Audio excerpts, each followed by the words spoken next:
James Webb space telescope इस सदी की सबसे महानतम मशीनों में से एक अपने 18 मिरर सेगमेंट्स को अलाइन करने में जुटा है। आपको बता दें कि JWST ने अपनी पहली इमेज बिग डिपर कॉन्स्टेलेशन में मौजूद एक तारे HD 84406 की कैप्चर की है। लेकिन खास बात यह है कि इस इमेज को JWST के हर एक सेगमेंट ने अलग अलग कैप्चर किया है, यानी एक ही तारे की 18 इमेजेस बनी हैं। ये सभी 18 सेगमेंट्स मिलकर एक ही मिरर का काम करेंगे। और फिलहाल ताजा अपडेट ये है कि जेम्स वेब इस प्रोसेस को आगे बढ़ाते हुए अपने स्टेप नंबर 2 पर पहुंच चुका है और इसका स्टेप नंबर 2 है सेगमेंट अलाइनमेंट। और आप देख सकते हैं कि James Webb space telescope team ने जो इमेज रिलीज की है उसमें स्टार्स की 18 इमेजेस पूरी तरह से मिरर सेगमेंट के अकॉर्डिंग अलाइन हो चुकी हैं। ये इमेजेस वेब के मिरर सेगमेंट्स को ही रिजेंबल कर रही हैं। अगर बात इमेजेस की हो ही रही है तो हम एस्ट्रोनॉमी के फील्ड में इस सदी की सबसे बड़ी इमेज को कैसे भूल सकते हैं, जो सन 2019 में इवेंट होराइजन टेलीस्कोप द्वारा M87 नाम के ब्लैक होल की कैप्चर की गई थी। हालांकि उस इमेज को कैप्चर करना इतना आसान नहीं था। ब्लैक होल को भला कैसे इमेज किया जा सकता है, लेकिन इवेंट होराइजन टेलीस्कोप ने ब्लैक होल की शैडो को कैप्चर करके इतिहास रच दिया था। इवेंट होराइजन टेलीस्कोप अलग अलग जगहों पर बने 8 ग्राउंड बेस्ड रेडियो टेलीस्कोप्स को मिलाकर बना था, लेकिन अब हमारे पास स्पेस में सबसे पावरफुल टेलीस्कोप मौजूद है। जेम्स वेब टीम का कहना है कि वो जल्द ही ETH टीम यानी इवेंट होराइजन टेलीस्कोप की टीम को ज्वाइन करेंगे और अपनी ही गैलेक्सी के supermassive black hole Sagittarius A को स्टडी करेंगे। Sagittarius A black hole M87 के मुकाबले काफी नजदीक है और इसकी फ्लिकरिंग की वजह से इसे आसानी से कैप्चर नहीं किया जा सकता। ये JWST टीम ने अपनी ऑफिशियल स्टेटमेंट में कहा था। सन 1971 में पहली बार कोई फिजिकल ब्लैक होल को स्पॉट किया गया था। हालांकि ब्लैक होल जैसी कोई चीज भी होती है, इसकी प्रेडिक्शन बहुत पहले से ही की जा चुकी थी और सन 2019 में जाकर ब्लैक होल को पहली बार कैप्चर किया गया और साथ ही आइंस्टाइन की थ्योरी ऑफ रिलेटिविटी और ब्लैक होल की प्रेडिक्शन एकदम सही साबित हुए। और अब JWST स्पेस में रहकर मिल्की वे के supermassive black hole Sagittarius A को कैप्चर करेगा और उम्मीद है जेम्स वेब की इमेजेस और डेटा जो उसके द्वारा कलेक्ट किया जाएगा वो अर्थ बेस्ड टेलीस्कोप के मुकाबले प्रिसाइज और क्लियर होगा। JWST की इमेजेस क्लीन और ऐसी होंगी जिन्हें आसानी से इंटरप्रेट किया जा सकेगा। हम स्पेस के बारे में और इसके नेचर के बारे में अच्छे से समझ पाएंगे।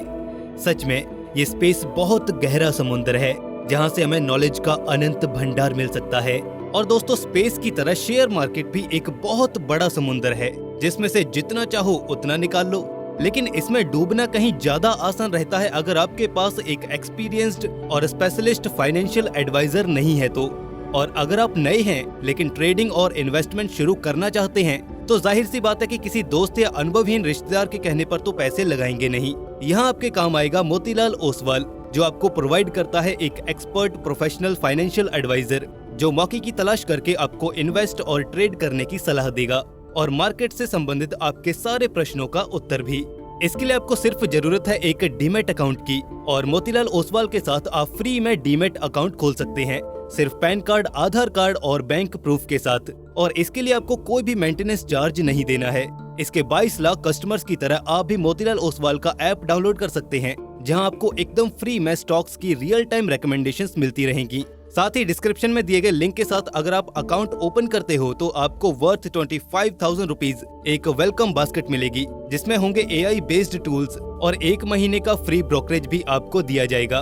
तो जल्दी कीजिए, डिस्क्रिप्शन में दिया गया है लिंक और क्लिक कीजिए और ओपन कीजिए मोतीलाल ओसवाल के साथ अपना डीमैट अकाउंट और शुरू कीजिए शेयर मार्केट की हैप्पी जर्नी। और अब बात करते हैं कुछ रहस्यमयी जर्नीज की।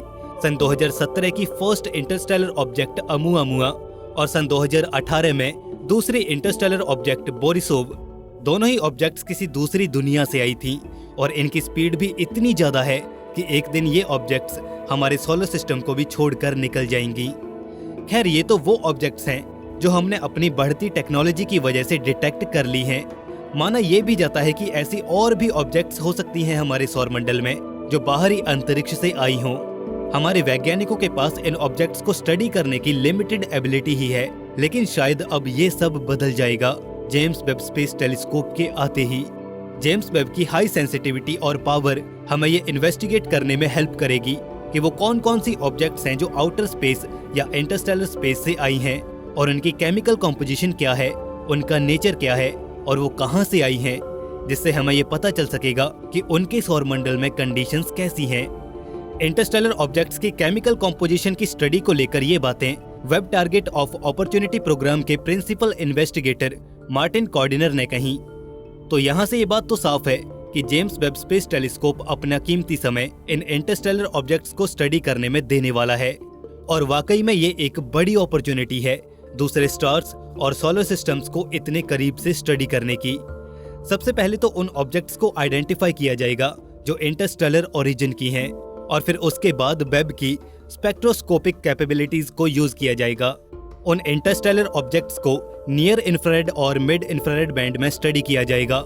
इन दो एस्पेक्ट्स में स्टडी करने के अपने अलग अलग मायने हैं। मिड इंफ्रारेड स्पेक्ट्रम से सूर्य की गर्मी की वजह से उस ऑब्जेक्ट से रिलीज हो रही गैसेस के केमिकल फिंगरप्रिंट्स को एनालाइज किया जाएगा। वहीं मिड इंफ्रारेड इंस्ट्रूमेंट की हेल्प से उस ऑब्जेक्ट से प्रोड्यूस हो रहे small microscopic particles, large grains और छोटे छोटे कंकड़ पत्थर जैसे पार्टिकल्स को डिटेक्ट किया जाएगा। इस तरह से उसमें मौजूद गैसेस और मॉलिक्यूल्स जैसे कि water, methanol, formaldehyde, carbon dioxide, carbon monoxide और मीथेन को भी डिटेक्ट किया जाएगा। इंटरस्टेलर ऑब्जेक्ट्स वाकई में बड़े रहस्यमयी होते हैं और इन्हें स्टडी किया भी जाना चाहिए। ये तो थे JWST के फ्यूचर मोस्ट प्रोबेबल टारगेट्स, लेकिन स्पेस बहुत बड़ा है और जेम्स वेब के पास बहुत सी अपॉर्चुनिटीज हैं। Black holes, neutron stars, pulsars, supernovae, dark matter, primordial black holes, वुड्स बॉयड और भी बेइंतहा चीजें हैं स्टडी करने को। फिलहाल दोस्तों, आपकी क्या राय है? JWST को सबसे पहले क्या स्टडी करना चाहिए? हमें कमेंट सेक्शन में जरूर बताएं। JWST से रिलेटेड अपडेट्स का सिलसिला ऐसे ही चलता रहेगा।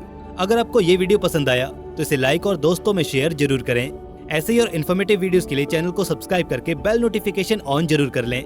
साथ ही डिस्क्रिप्शन में लिंक है मोतीलाल ओसवाल का डीमैट अकाउंट और उनकी प्रीमियम सर्विसेज लेना भी न भूलें।